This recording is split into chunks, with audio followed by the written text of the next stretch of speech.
it's Brandy with Woodley's Garden Center. Today we are geared up for fall. Still really hot temperatures outside, so a lot of this stuff will still take the heat. We've got these ornamental peppers that give you lots of color, marigolds that give you lots of color, and these crotons of all different kinds. We are loaded. I've got beautiful yellow spotted ones, some with pink tones. We've got the orange and yellow. It really is the perfect fall plant.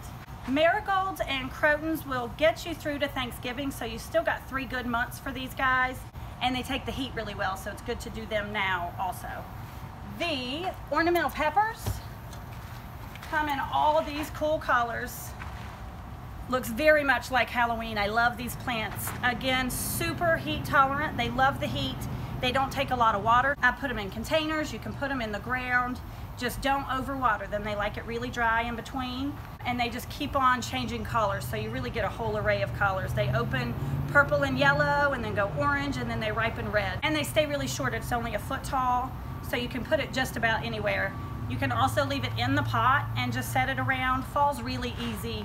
You can just set things around on your steps. You don't have to dig and plant. You can fake set it in the top of one of your containers at home that has a dead spot in it. Yank out the dead and just set this pot right on top. It's a good trick that we use here in the gardens. Here's another really pretty display of the peppers. This one has more purple in it in the beginning, and then goes orange, and then goes red. Again, stays a foot by a foot. Loves the heat, really pretty pepper. This variety of croton is called Magnificent.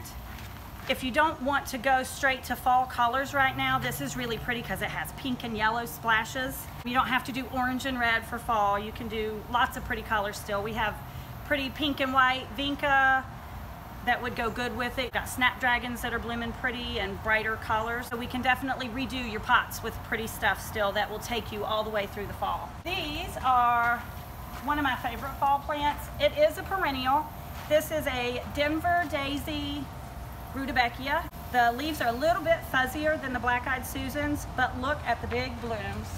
And they continuously bloom through fall. So you can plant them in a container, you can put them in the ground, you could leave it in this pot. Just deadhead the old blooms. When this bloom goes brown, you can cut that whole stem just down to the next leaf. Just cut that off. You can put it in a vase. These are great cut flowers. Then the new blooms will just keep coming all the way through fall. This Rumex is evergreen. It's got red veins that brighten up in the cooler temperatures, but pretty red veins, and it kind of hangs over the side of a pot. One of my favorites. You can almost tuck one in every pot. This is a type of Lismachia, like the Creeping Jenny. It's Creeping Jenny's cousin. They trail big and full, and they get pretty yellow blooms. And this is great in the front of a container to spill down.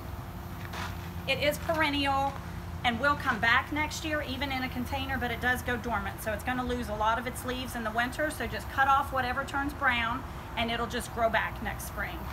So we've got tables full of ivy. It is ivy time, and again, you can put ivy in any spot in the winter. You usually, in the summer, they can't take the full sun, but in the winter, you can put ivy everywhere, and it's thick and green and beautiful.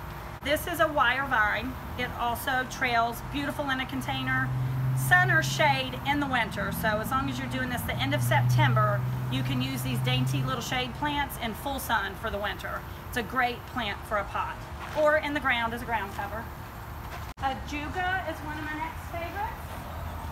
This is a baby plant, but this one is called Black Scallop. One of my favorites. It's got dark purple foliage, and then it gets this really pretty little purple bloom, and they also will trail or mound over the side of a container. Semi-evergreen, I call them. They do keep most of their leaves, but they might lose a few, and if that happens, just pull out the brown or yellow leaves, and it'll keep on growing all winter long. We've got a pretty variegated one that's kind of a white and green variegated with a little dab of purple. I really like to mix these two together. I think they're really pretty to play off the colors of each one. We're pulling shrubs that'll do great in containers, so we've got a spot that you can come and choose easily from for containers for the winter. We can help you pick the right stuff for the right spot. You can bring your containers to us, or you can buy one here and we'll plant it. We can deliver if you need, but we can definitely get your pots ready for the winter. Hope you enjoyed some of these plants, and come and ask us if you have any questions.